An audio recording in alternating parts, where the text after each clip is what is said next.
দেখতে পাচ্ছেন এখানে কি মন্তব্য করা হয়েছে। আমি সীতাকুণ্ড মূর্তি ভাঙার উপরে একটা ভিডিও করেছিলাম। আমার ঠাকুরকে কেউ যদি মানে কি বলে অপমান করে, আমার সেটা খারাপ লাগবে না? আমার কষ্ট হবে না?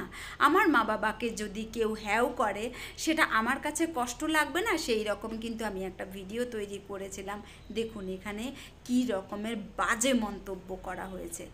তো আমি এদেরকে বলতে চাই, এই না কি তোমাদের ইসলাম শান্তির ধর্ম?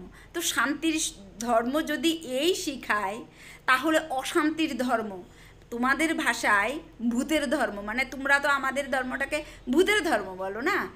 তো যেই ধর্মে তোমাদের পূর্বজরা ছিল, কারণ তোমরা তো আরব থেকে আসনি ভাই, তোমরা কিন্তু কনভার্টেড হিন্দু।